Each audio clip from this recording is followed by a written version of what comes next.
የተወደዳችሁ የእግዚአብሔር ቤተሰቦች በክርስቶስ ወንድሞችና እህቶች የሆናችሁ እንዲሁም በጎ ፈቃድ ያላችሁ ሁሉና ይህንን ትምህርት በዚህ ቴሌቪዥን ለምትከታተሉ የጌታችን ኢየሱስ ክርስቶስ ጸጋ የእግዚአብሔር ፍቅርና የመንፈስ ቅዱስ አንድነት ከሁላችሁ ጋር ይሁን።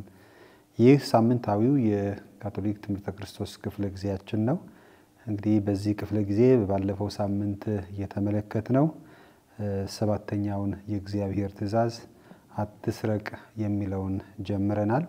እንግዲህ ዋናውን ርዕሳችን ለማስታወስ ያህል ካቶሊክ ካቴኪዝም ወይም ካቶሊክ ትምህርተ ክርስቶስ ሶስተኛው ክፍል ሕይወት በክርስቶስ የሚለው ዋናው ርዕሳችን ሲሆን በዚህ ርዕስ ደግሞ በዋናነት የምንማረው ስለ 10ቱ ትእዛዛት ነው።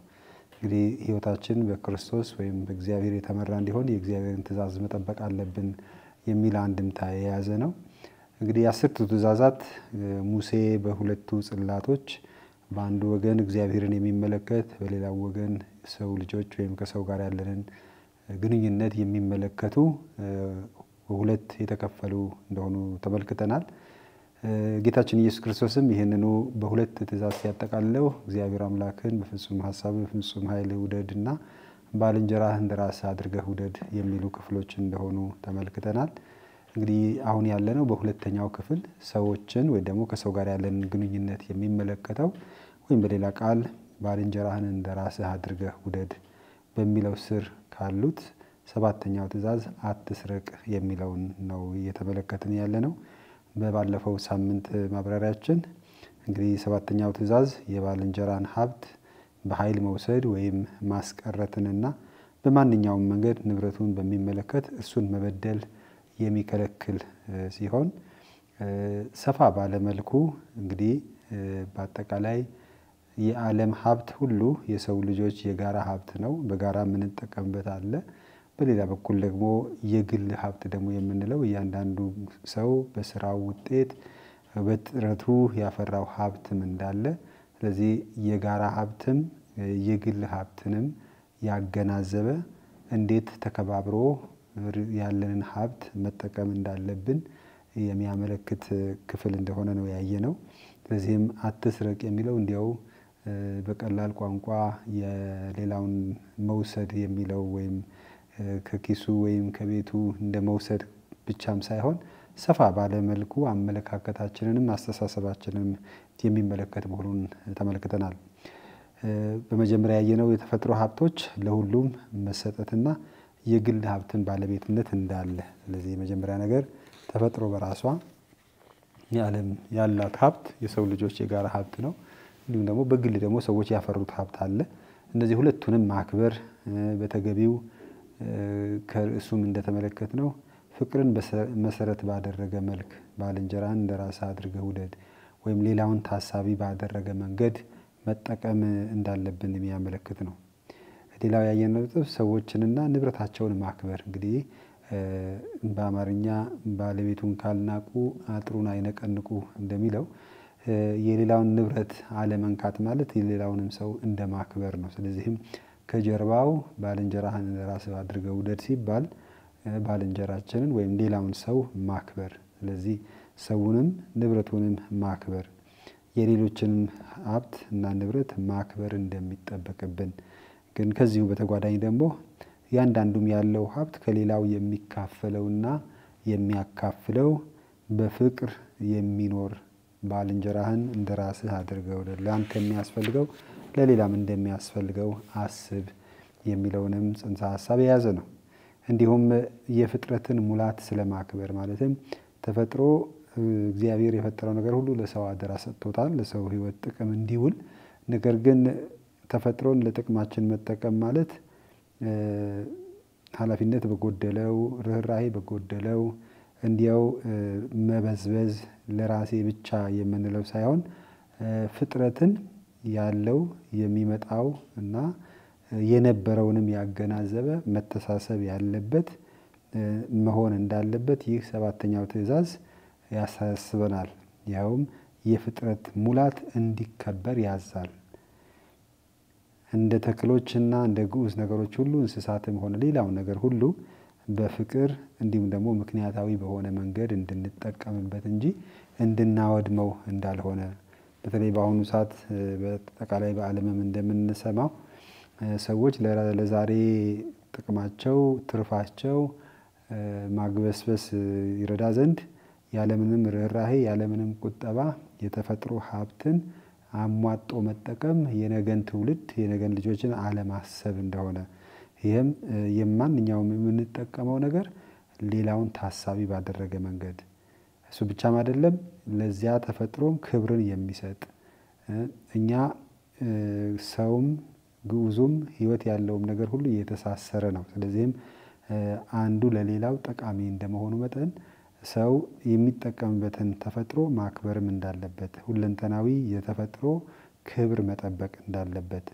እንግዲህ ቅዱስ ፍራንቺስኮስ ተፈጥሮን እንደ ወንድሞቹ እንደ እህቶቹም ያስታውስ እንደነበረ እና እኛም ተፈጥሮን ልክ ነው ለጥቅማችን እንድንጠቀምበት ተሰጥቶናል።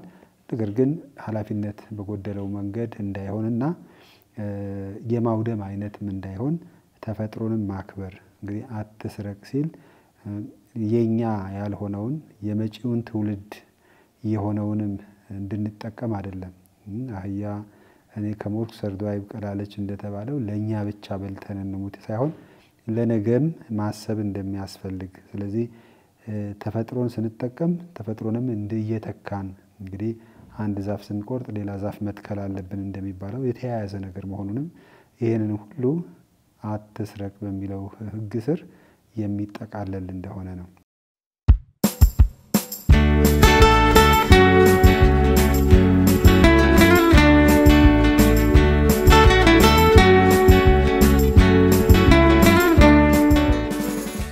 ታዲያ ዛሬ ከዚሁ በመነሳት በቀጣይነት የምንመለከተው ክፍል ከዚህ የእግዚአብሔር ትእዛዛት አንፃር የቤተ ክርስቲያን ማህበራዊ አስተምሮ ምን ይላል? የቤተ ክርስቲያን ማህበራዊ አስተምሮ እንግዲህ ቀደም ብሎ ያየነው አትስረቅ የሚለው እንዲሁም ሌሎችም ቀጥሎ ባሉትም መሰረታዊ የሆነ አንድ ነጥብ ቤተ ክርስቲያናችን ማህበራዊ አስተምሮ ሰዎች በማህበራዊ ህይወት በአብሮነት እንዴት መኖር እንዳለባቸው የምታስተምረው አስተምህሮ ይህንኑ የእግዚአብሔር ትእዛዝ መጠበቅ ታሳቢ ያደረገ ትምህርት ትሰጣለች። ክርስቲያናዊ መገለጥ የማህበራዊ ኑሮን ህግጋት ጠለቅ አድርጎ ለመረዳት ያግዘናል። እንግዲህ እግዚአብሔር ራሱን በቅዱስ መጽሐፍ በገለጸልን መሰረት ወይም በወንጌል በገለጠልን መሰረት ምን አይነት ማህበራዊ ሊኖርን እንደሚገባ እንግዲህ ከላይ በዋና ርዕስም እንደጠቀስነው እርስ በርሳችን መዋደድ ባልንጀራህን እንደራስህ አድርገህ ውደድ የሚለው ቃል የምናገኘው እኛ ከወንጌል አንፃር ነው። እኛ እነዚህን ሁሉ የምንነጋገረው ከመጽሐፍ ቅዱስ ወይም ደግሞ ከቅዱስ መጽሐፍ የእግዚአብሔር ቃል መሰረት አድርገን ነው። ስለዚህ ቤተክርስቲያን ስለ ሰው እውነቱን ሁሉ ተገልጦ የምታገኘው ከወንጌል ነው። ስለዚህ ወንጌል ጀስተራ መንፈሳዊ ህይወት ብቻ ሳይሆን አጠቃላይ የሰውን ልጅ ሁለንተናዊ አኗኗር መተሳሰቡን መደጋገፉን መረዳዳቱን አብሮነቱን ሁሉ የሚመለከት ነው የምንመለከተው እና እነዚህ ትእዛዛትም አትስረቅም የሚለው ዞሮ ዞሮ የሚያስታውሰን ምን አይነት ማህበራዊ ተግባቦት ሊኖረን እንደሚገባ ወይም ደግሞ መብትና ግዴታችንን የእያንዳንዱ ሰው ፍላጎት ለማርካት ግን የሌላውንም መብት መጠበቅ እንዳለብን የሚያሳስብ ነው።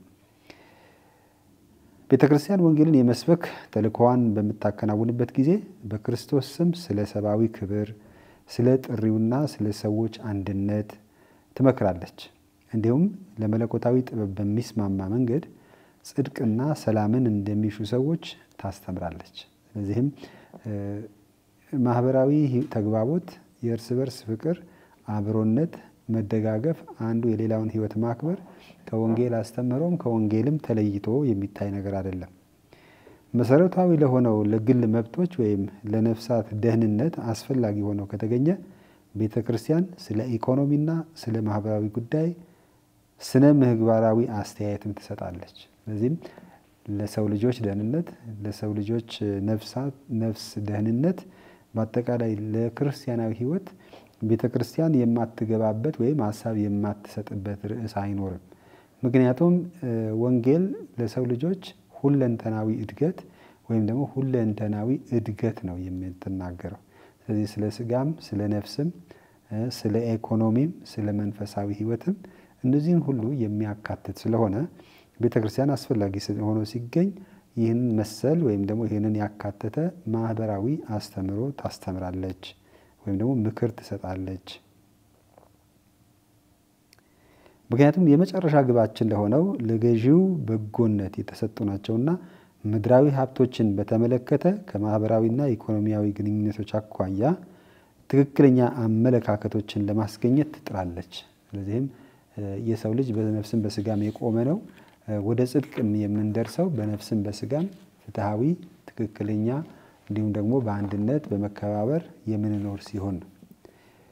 የቤተ ክርስቲያን ማህበራዊ አስተምህሮ የተስፋፋ ወይም የተጀመረው በተለይም የኢንዱስትሪ አብዮት በተስፋፋበት ጊዜ ሰዎች ብዙ ትርፍ ለማግኘት ብዙ ጥቅም ለማግኘት በብዙ በሚንቀሳቀሱበት ጊዜ የፍጆታ ዕቃዎችን ለማሟላት ብዙ ሰዓት በመስራት ብዙ ሰዎችን በማስተማር ትርፍ በሚያጋብሱበት ጊዜ ይህ አይነት ኢኮኖሚያዊ አካሄድ ወይም ደግሞ የትርፍ እና የምርት መጨመር እንቅስቃሴ የሰውን ልጅ ክብር የሰውን ልጅ ደህንነት አደጋ ላይ እንዳይጥል ቤተክርስቲያን ምን አይነት ማህበራዊ ህይወት ሊኖር እንደሚገባ የሰራተኛውን መብት ማክበር፣ ለሰራተኛው ተገቢውን ደሞዝ መክፈል፣ ሰራተኛው የሚኖርበት ሁኔታ የተመቻቸ ኑሮ አመቺ እንዲሆን፣ ለቤተሰብ ጊዜ እንዲኖረው፣ በአጠቃላይ የሰው ልጅ የኢኮኖሚ ምንጭ ወይም ደግሞ ለኢኮኖሚ ለስራ ብቻ ሳይሆን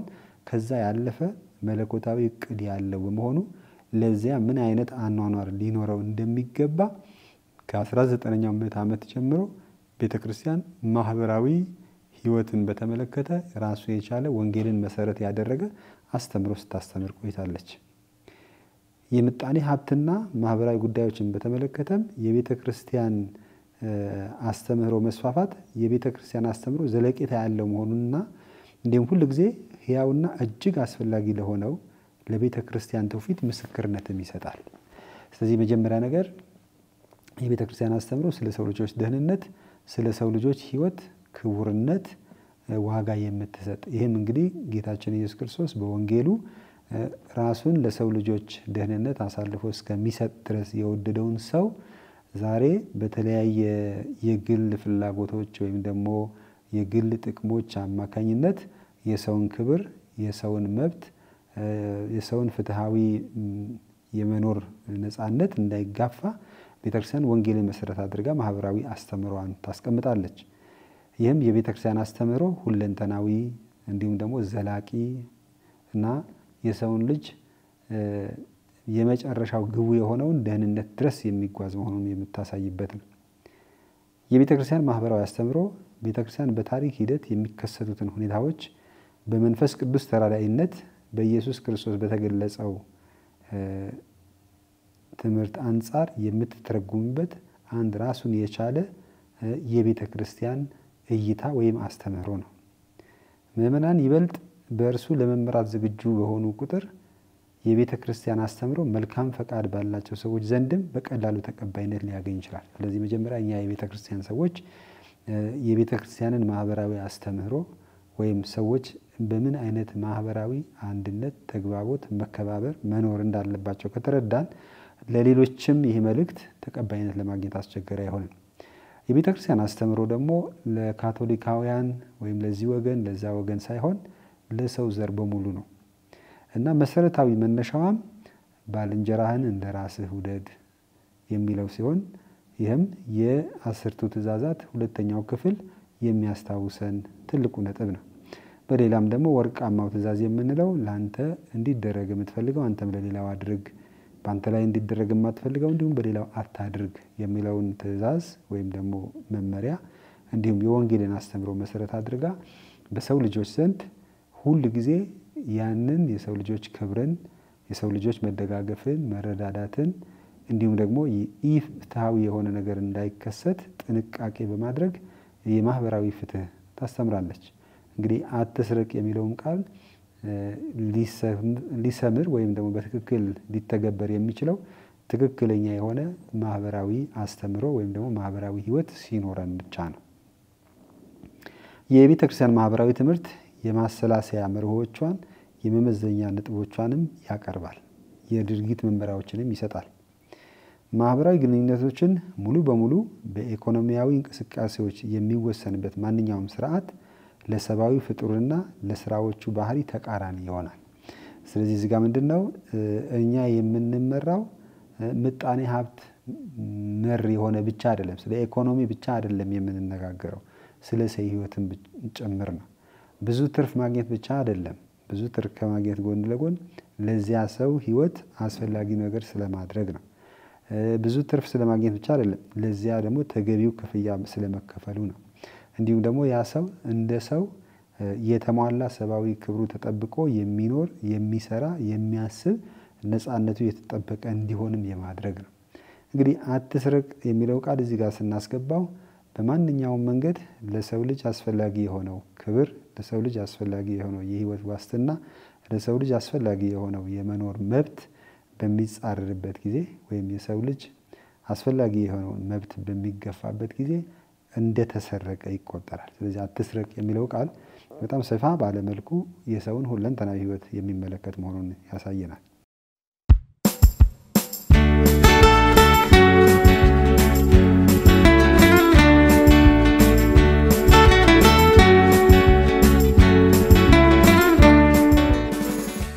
ትርፍን እንደ ኢኮኖሚ ብቸኛ ጠባይና የእንቅስቃሴው የመጨረሻ ግብ አድርጎ የሚወስድ ንድፈ ሐሳብ በስነ ምግባር ማኳያ ሲታይ ተቀባይነት አይኖረውም። ስለዚህ ትርፍ ብቻ እንዴት ነው በአገራችን ማባባት የትንፍጭው ዱቄቱን አምጪው አይነት ብቻ ከሆነ የሚመጣበት መንገድ ምን ያህል ጤናማ ነው፣ ምን ያህል ክርስቲያናዊ ነው፣ ምን ያህል ሰብአዊ ነው፣ ምን ያህል ፍትሃዊ ነው የማንልና የማንጠይቅ ከሆነ ትርፍ ማምጣቱን ብቻ ከሆነ የምናየው የብዙ ሰዎችን ህይወት መስዋዕት አድርጎ የሚመጣ የደም ገንዘብም ሊሆን ይችላል ማለት ነው። ስለዚህ ቁሳቁስ ወይም ገንዘብ ብቻ ሳይሆን የሌላውን ህይወት እየሰረቀም ሊሆን ይችላል ማለት ነው።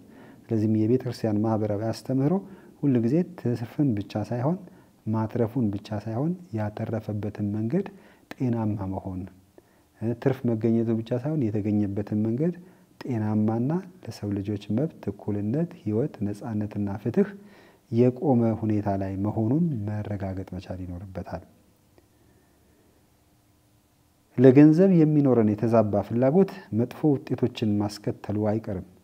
ማህበራዊውን ስርዓት ለሚያውኩ በርካታ ግጭቶችም ምክንያት የሚሆኑት አንዱ ይህ የሀብት ፍቅር ወይም የገንዘብ ፍቅር ነው። ስለዚህ የገንዘብ ፍቅር ሲያውረን ሌሎች ማህበራዊ ህይወቶች፣ ሌሎች የሰው ልጆች አስፈላጊ ነገሮች ሁሉ ችላ ማለት ሁኔታ ያመጣል። የግለሰቦችና የቡድኖችን መሰረታዊ መብቶች ለህብረት ስራ የሚያስገዛ ስርዓት ሰብአዊ ክብርን ይጻረራል። ማለትም የማህበረሰብን መብት ለማስጠበቅ የግለሰብን መብት መጨፍለቅ ይህ ወንጌላዊም አይደለም፣ ክርስቲያናዊም አይደለም። ስለዚህ የመጀመሪያው ነገር ያ የግለሰቡን መብት፣ የግለሰቡን ነፃነት፣ የግለሰቡን ጥቅም ያገናዘበና ያከበረ መሆን መቻል አለበት። ሰውን እንደ ሰው ሳይሆን እንደ ትርፍ ማስገኛ መሳሪያ አድርጎ የሚቆጥር ማንኛውም ስራ ሰውን ባሪያ ያደርጋል። የሰውን የወደፊት ተስፋውን፣ የወደፊት ራዩን፣ እድገቱንም ሁሉ ይሰርቀዋል። ገንዘብን ወደ ማምለክም ያመራል። እግዚአብሔር የለም የሚለውንም እምነት የማስፋፋት አስተዋጽኦም ያበረታታል። ለእግዚአብሔርና ለገንዘብ መገዛት አትችሉም። ማቴዎስ ወንጌል ምዕራፍ 6 ቁጥር 24። ስለዚህ እዚህ ጋር እንግዲህ ትኩረታችን ገንዘብ ብቻ በሚሆንበት ጊዜ እግዚአብሔርን እንዘነጋለን። ትኩረታችን ገንዘብ ብቻ በሚሆንበት ጊዜ ባልንጀራችንን እንዘነጋለን። ስለዚህ በቀላሉ የሌሎችን ጊዜ፣ የሌሎችን ጉልበት፣ የሌሎችን ዕውቀት መስረቅ ይመጣል ማለት ነው። ስለዚህም የቤተክርስቲያን ማህበራዊ አስተምህሮ ይህንን ጤናማ የሆነ አብሮነት፣ ፍትሃዊነት እና ደግሞ ወንድማማችነትን መሰረት ያደረገ ነው ማለት ነው። በአሁኑ ዘመን ከኮሙኒዝም ወይም ከሶሻሊዝም ጋር ግንኙነት ያላቸውን የፈላጭ ቆራጭነትንና አምላክን የመካድ ርዕዮተ ዓለም ቤተክርስቲያን አትቀበልም፣ አታስተናግድም። እንደዚሁም ካፒታሊዝምንም ተግባራዊ በማድረግ ሂደት የሚንጸባረቀውን ግለኝነትንና እኔነትን ወይም የገበያ ህግ በሰራተኛ ላይ ያለውን ፍጹም የበላይነትንም አትቀበልም። ለኔ ትርፍ ካስገኘ ስለ ሰራተኛው ስለ ሌላው ሰው ግድ የለኝም፣ ከሰራተኛውና ከስራው በላይ ለኔ የሚያስገኘው ጥቅም ነው ብሎ የራሱን ብቻ የሚያተኩር የራሱን ብቻ የሚያግበሰብስም ቢሆን የቤተክርስቲያን አስተምሮ የወንጌል ቃል ተቃራኒ ነው የሚሆነው። ኢኮኖሚን በአንድ ማዕከላዊ አስተዳደር ስር በማጠቃለል እቅድ ብቻ መቆጣጠር ማህበራዊ ትስስርን ከመሰረቱ ያዛባል።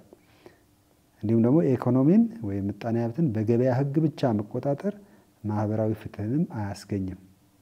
ምክንያቱም በገበያ ሊሟሉ የማይችሉ ብዙ ሰብአዊ ፍላጎቶች አሉና ነው። እዚህም ነፃ ገበያ በሚል ሰበብ የበታችኛውን ወይም የድሃውን ወይም ደግሞ በዚያ ላይ የመወሰን አቅም የሌለውን ወገን መብት፣ ነፃነት እና ሀብት መቀማት ራሱ አትስረቅ የሚለውን ወይም ደግሞ የራስ ያልሆነውን አትውሰድ የሚለውን ህግ የሚጻረር ነው። ከትክክለኛ የዋጋዎች ተዋረድና የጋራ ጥቅም አንፃር ገበያንና ኢኮኖሚን እንቅስቃሴዎችን በአግባቡ መቆጣጠር የሚደገፍ ተግባር ነው።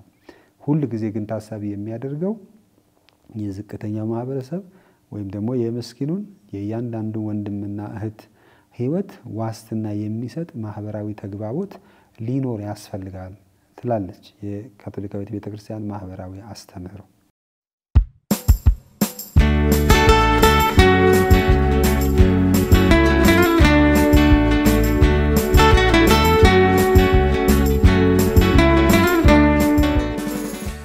ሌላው በዚህ ስር የተነሳው ወይም ደግሞ ሊነሳ የሚገባው ነጥብ ኢኮኖሚያዊ እንቅስቃሴና ማህበራዊ ፍትህ።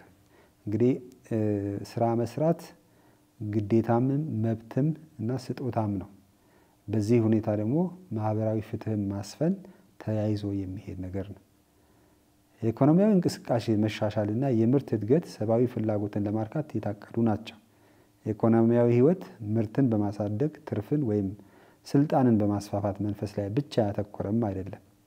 ኢኮኖሚያዊ ህይወት ከሁሉ አስቀድሞ ለግለሰቦች፣ ለመላው ሰው ዘር በአጠቃላይ ለህብረተሰብ አገልግሎት መዋል መቻል አለበት። ስለዚህም የስራችን ውጤት ወይም ደግሞ የምርት ማደግ፣ የሀብት መበልጸግ ሊያገለግል የሚገባው የሰውን ዘር እና ማህበረሰቡን በእኩልነት በወንድማማችነት በመተሳሰብ ሁሉም የጋራ ተጠቃሚ የሚያደርግ ሁኔታ መፍጠር ሲችል ነው። ከዚህ በተቃራኒ የጥቅሙ ተጋሪዎች የተወሰኑ ሲሆንና ሌሎች ግን የችግሩ ሰለባ ብቻ በሚሆኑበት ጊዜ በምንም አይነት ጤናማ ማህበራዊ ህይወት ወይም ክርስቲያናዊና ወንጌላዊ አብሮነት ይኖራል ተብሎ አይታሰብም። ስለዚህ በራሱ ህግጋት የሚካሄደው ኢኮኖሚያዊ የሥራ እንቅስቃሴ እግዚአብሔር ለሰው ልጅ ባቀደው መሰረት ማህበራዊ ፍትህን የሚያሰፍን ሁኔታ መከናወን መቻል አለበት። ስለዚህም ማንኛውም የሰው ልጆች ትስስር ባልንጀራህን እንደራስህ አድርገህ ውደድ፣ የሁሉ ተጠቃሚነትን ማስፈን እንዲሁም ደግሞ ወርቃማው ህግ የሆነውን ለኔ የሚፈልገው ለሌላም ያስፈልገዋል ብሎ ማሰብ፣ እኔም ማልፈልገው ሌላም አይፈልገውም ብሎ ለሌላው ማሰብ፣ እንዲሁም ደግሞ ጉልበተኛ ደካማውን ሲረዳ ሲደግፍ እንጂ ጉልበተኛው ደካማውን ሲጨቁን የሚያሳይ አይነት ሁኔታ ሊፈጥር አይገባውም። ይህ እንግዲህ መሰረቱ ባልንጀራህን እንደራስህ አድርገህ ውደድ የሚለው የወንጌል ቃል ሲሆን ብቻ ነው።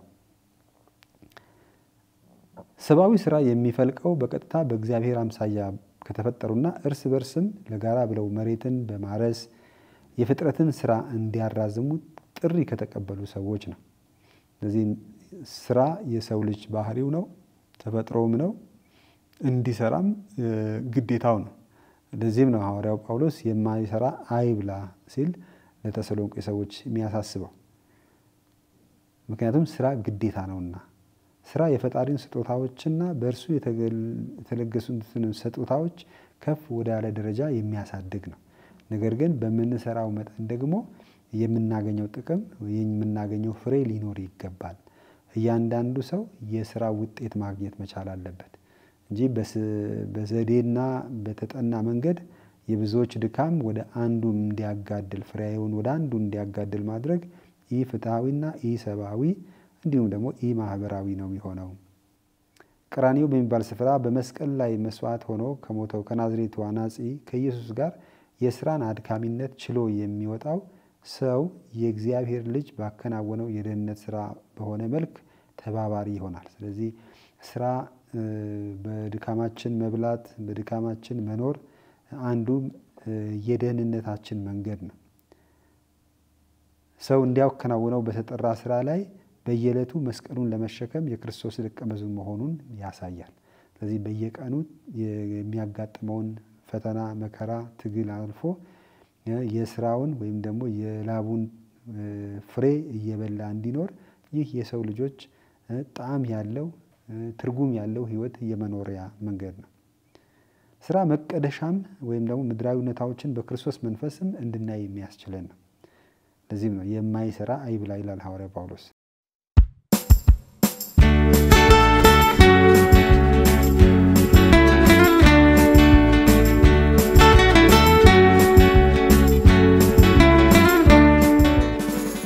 ሰው በስራው አማካኝነት በተፈጥሮ የታደለውን ችሎታ በከፊል ገቢራዊ ያደርጋል።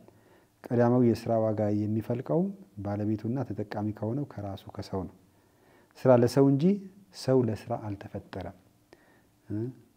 ስራ ለሰው እንጂ ሰው ለስራ አልተፈጠረም። ይሄ ማለት ስራ ለኛ ለህይወታችን እንድደግፍበት የተሰጠን ነው እንጂ እኛ ለስራ የተፈጠርን አይደለንም። ይሄም የስራችን ውጤት ወደኛ የሚመጣ በዚያም ደስተኛ ሆነን እንድንኖር እንጂ በስራ እየተጋን እየፈጋን እንድንሰቃይም አይደለም። ሌላው ማህበራዊ አስተምሯችን በመንግስታት መካከል ራሱ ሊኖር የሚችል ፍትሃዊነትም ያነሳል። እንግዲህ በሰዎች መካከል እንዳወሳነው በመንግስታትም መካከል በሀብታምና በድሃ መካከል በተለይ በዓለም አቀፍ ደረጃ ሀብታምና በኢኮኖሚ አቅም ያላቸው መበላለጥ ከፍ ያለ በመሆኑ ታላቅ ክፍተትና ልዩነት ይፈጥራል። በአንድ በኩል የእድገት መሳሪያዎች ያላቸው እነርሱንም ማሳደግ የሚችሉ መንግስታት ሲኖሩ፣ በሌላ በኩል ደግሞ በዕዳ ላይ ዕዳን የሚቆልሉ ድሆችም ደግሞ አሉ። በእነዚህ መካከል ያለው መተሳሰብ ይኖርበታል። የበለጸጉ ሀገሮች የእድገታቸውን መንገድ በራሳቸው ማረጋገጥ ላልቻሉ ወይም በአሳዛኝ ታሪካዊ ድርጊቶች ምክንያት እድገታቸው የተገታ ሀገራትን በተመለከተ ከባድ ስነ ምግባራዊ ኃላፊነትም አለባቸው። እነዚህ ሀገራት መርዳት የትብብርና የፍቅርም ግዴታ ነው።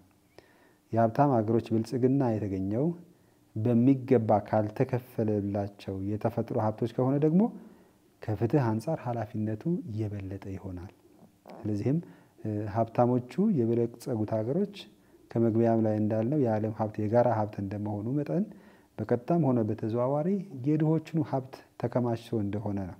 ስለዚህም ያላቸው ማካፈል እንዳው ችሮታ ወይም ደግሞ በመልካም ፈቃደኝነት ብቻ የሚደረግ ሳይሆን ግዴታም ጭምር እንደሆነ ያስታውሰናል የቤተ ክርስቲያን ማህበራዊ አስተምህሮ። እንግዲህ በዚህ ሂደት ሌላው ሊያተኩርበት የሚፈልገው የኛ ትምህርተ ክርስቶስ ድሆችን መውደድ። እንግዲህ አትስረቅ የሚለው የሌላን አለመውሰድ ሆኖ ሳለ ያለንን ማካፈል ደግሞ ቀጣዩና ዋናው ነጥብ ነው። ስለዚህ እግዚአብሔር ድሆችን የሚረዱትን ይባርካቸዋል፣ ከነርሱ ፊታቸውን የሚያዞሩትን ደግሞ ይነቅፋቸዋል። ለሚለምንህ ስጥ፣ ካንተም መበደር ለሚፈልግ አትከልክል፣ በነፃ የተቀበላችሁትም በነፃ ስጡ። ኢየሱስ ክርስቶስ ምርጦቹን የሚለየውም ለድሆች በፈጸሙት የልግስና ስራ ነው። ማቴዎስ ወንጌል ምዕራፍ 25 ምርጦች ተብለው የተጠሩት ተርቤ አብልታችሁኛል፣ ተጠምቼ አጠጥታችሁኛል በማለት በድህነት የረዱትን ያገዙትን ለሌሎች ያካፈሉትን ወይም ደግሞ ለድሆች እጆቻቸውን የዘረጉትን እንደሆነ ያመለክታል። እነሆ ለድሆች የወንጌልን መስበክ የክርስቶስን ህላዌ ወይም መኖር ምልክት ነው። ስለዚህ ቤተክርስቲያን ለድሆች ያላት ፍቅር የማይለወጥ ታሪካዊ ወጓ ወይም ደግሞ ባህሪዋ ነው። እንዲያውም ቤተክርስቲያን አስተምሮ የሚለው ምንድነው? ቅድሚያ ለድሆች። ይህ ፍቅር የተቃኘው በብጽዕና ወንጌል ወይም ደግሞ በኢየሱስ ድህነት ለነርሱም ባለው ተቆርቋሪነት ነው። ድሆችን መውደድ ለጎደለው የሚያካፍለው እንዲኖር፣ ይህ ድሆችን የመውደድ መንፈስ ቁሳዊ እጦትን ብቻ ሳይሆን በርካታ ገጽታዎች ያሏቸው ባህላዊና መንፈሳዊ ድህነትንም ያጠቃልላል። ስለዚህም በአጠቃላይ በዘርፈ ብዙ ድህነት ውስጥ ላሉት ሰዎች ልዩ እንክብካቤና ልዩ አስተዋጽኦ ማድረግ፣ ያለንን ማካፈል የካቶሊካዊት ቤተክርስቲያን የማህበራዊ አስተምሮ ዋና ነጥብ ነው። ስለዚህም የፍቅራችን መግለጫ ነው። የሰውን ልጅ እኩልነት፣ ሰብአዊ መብት ማክበር ነው። ድሆችን መውደድ ከመጠን በላይ ሀብትን ከማፍቀር ወይም ከራስ ወዳድነት ጋር ከቶ አይሄድም። ስለዚህም ለድሆች ማካፈል ለሀብት ካለን ቁርኝነት ነፃነትን ይሰጠናል። መጽሐፈ ኢያሱ ይህንን ጉዳይ እንደዚህ ገልጸዋል። መጽሐፈ ኢያሱ ምዕራፍ 5 ቁጥር 1 እስከ 6 እናንተ ሀብታሞች እነሆ አድምጡ፣ አሰቃቂ መከራ ስለሚመጣባችሁ እየጮኻችሁ አልቅሱ። ሀብታችሁ ሁሉ በስብሶ ተበላሽቷል፣ ልብሶቻችሁም ብል በልቶታል፣ ወርቆቻችሁንም ብራችሁም ዝጓል። ዝገቱም ምስክር ይሆንባችኋል፣ ስጋችሁንም እንደ እሳት ይበላዋል። ለእነዚህ የመጨረሻ ቀኖች ብዙ ሀብት አከማችታችኋል። ይሁን እንጂ በእርሻችሁ ሲያጭዱ የዋሉ ሰራተኞች ዋጋቸውን ስላልከፈላችሁ ስላጭበረበራችኋቸው እነሆ የተቃውሞ ጩኸታቸው ይሰማል። የመከር ሰብሳቢዎቻችሁም ጩኸት ኃያሉ እግዚአብሔር ሰምቶታል። በምድር ላይ በምቾትና በደስታ ኑራችኋል። ጻድቁን በሐሰት ፈረዳችሁበት፣ ገደላችሁትም፣ እርሱም አልተቃወማችሁም። መጽሐፈ ኢያሱ ምዕራፍ 5 ከቁጥር 1 እስከ 6 ስለዚህም ለድሃ አለመራራት፣ ያለንን አለማካፈል፣ ተገቢውን መብታቸውን አለመስጠት ወደ እግዚአብሔር የሚጮህ የሚሰማ ድምፅ ነው ይላል። ቅዱስ ዮሐንስ አፈወርቅም ኃይለ ቃል በሞላበት ስሜት የሚከተለውን ያስታውሰናል። ድሆች ከሀብታችን እንዳይካፈሉ መከልከል ከእነርሱ መስረቅ ነው፣ ሕይወታቸውንም መንሳት ነው። የያዝነው ሀብት የኛ አይደለም የእነርሱ እንጂ። ከሁሉም በፊት የፍትህ ጥያቄዎች መመለስ አለባቸው። ፍትሃዊ ያልሆነ ነገር በፍቅር ስጦታነትም አይቀርብም ይላል። እንግዲህ በዚህ ሁሉ ምን ያህል የቤተ ክርስቲያን አስተምሮ ለድሆች ትኩረት መስጠት እንዳለብን የሚያስታውሰን ነው። የምህረት ስራዎች ማለትም መንፈሳዊና ስጋዊ ችግሮች ለደረሱባቸው ባልንጀሮቻችን የምንፈጽማቸው የፍቅር ስራዎች ናቸው። እነዚህም ማስተማር፣ መምከር፣ ማጽናናት፣ ይቅርታን እንደማድረግና በደልን በትዕግስት እንደመቻል የመሳሰሉ መንፈሳዊ የምህረት ስራዎች ናቸው። ስጋዊ የምህረት ስራዎቻችን ደግሞ በተለይም የተራበን መመገብ፣ መጠለያ የሌለውን ማስተናገድ፣ የታረዘን ማልበስ፣ ሕሙማንና እስረኞችን መጎብኘት እንዲሁም ሙታንን መቅበር ናቸው። ከነዚህ ስራዎች መካከል ለድሆች መመጽወት ወንድማዊ ፍቅር ከሚገልጽባቸው ዋና ዋና ምስክርነቶች አንዱ ነው። ምጽዋት እግዚአብሔር የሚያስደስት የጽድቅ ስራ ነው። ስለዚህም ለድሆች ፍቅር ሊኖረን ይገባል እና አትስረቅ የሚለው ያለን ሀብት ሁሉ የኛ አይደለም። ስለዚህም ከሚገባቸው ጋር መካፈል ለሌሎችም ክብር ያለው ሰብአዊ እኩልነት፣ ወንድማማችነትን የሚያመለክት ልግስና። ሁለት ልብስ ያለው ለሌለው ያካፍል፣ ምግብም ያለው እንዲሁ ያድርግ። ነገር ግን በእናንተ በኩል ያለውን ምጽዋት አድርጋችሁ ስጡ፣ እነሆም ሁሉም ነገር ንጹሕ ይሆንላችኋል። ከላይ እንግዲህ ቅዱስ ዮሐንስ አፈወርቅ ፍትሃዊ ያልሆነ ነገር ለስጦታ አይበቃም እንዳለው፣ በዚህ በኩል ደግሞ ቃሉ የሚለን ያለንን መመጽወት፣ ያለንን ማካፈል የኛ የሆነ ሁሉ ንጹሕ ያደርግልናል። ሉቃስ ወንጌል ምዕራፍ 11 ቁጥር 41። ስለዚህ ያለንን ለድሆች አለማካፈል የድሃውን መብት አለመጠበቅ እንደ መስረቅ ይቆጠራል ይላል የካቶሊካዊት ቤተክርስቲያን ትምህርተ ክርስቶስ፣ እንዲሁም ደግሞ የካቶሊክ ቤተክርስቲያን ማህበራዊ አስተምህሮ። ስለዚህም አትስረቅ የሚለው ቃል በዚህ አይነት ዘርፈ ብዙ መንገዶች መመልከት ያስፈልጋል። እንደው ቁንጽል የሆነውን ከአንዱ ኪስ ወይም ደግሞ አንዱ ሳያይ የመውሰድ ጥቃቅን ነገር ሳይሆን አስተሳሰባችንን፣ አመለካከታችን እንዲሁም ደግሞ ማህበራዊ አመለካከታችንን ጭምር የሚመለከት ይሆናል። ለዚህም ነው ሁለተኛው ክፍል የሚያፈቅር ባልንጀራውን የሚወድ አይሰርቅም፣ አያመነዝርም ወይም ደግሞ ሌላ ክፉ ነገር አያደርግም። ስለዚህም አትስረቅ የሚለው በዚህ ስር እንመለከተዋለን ማለት ነው። የተወደዳችሁ እግዚአብሔር ቤተሰቦች እንግዲህ ለዛሬ ያለንን የትምህርተ ክርስቶስ በዚህ እናጠቃልላለን። ሳምንት በቀጣዩ እስከምንገናኝ በዋናነት የሰማነው ነገር እስቲ ከኛ የህይወት አመለካከት፣ ግንዛቤ፣ አኗኗር አንጻር ምን ይመስላል እና በዚህ አንጻር አትስረቅ የሚለው ሕግ እኛን እንዴት ይመለከተናል? ስለዚህ ህይወታችንን እንድንመለከትበት አመለካከታችን ከቤተ ክርስቲያን ማህበራዊ አስተምህሮ አንጻር ምን ያህል ተመሳሳይ ነው? ምን ማሻሻል ይኖርብናል? በእርግጥ የእግዚአብሔርን ትእዛዝ በሕይወታችን እየኖርነው ነው የሚለው ነገር እንድንጠይቅም ጥሩ አጋጣሚ ነው። እስከ ሳምንት በቸር ያሰንብተን። ጌታችን ኢየሱስ ክርስቶስ ዛሬም ዘወትርም ለዘላለምም ንጉሥ ነው። አሜን።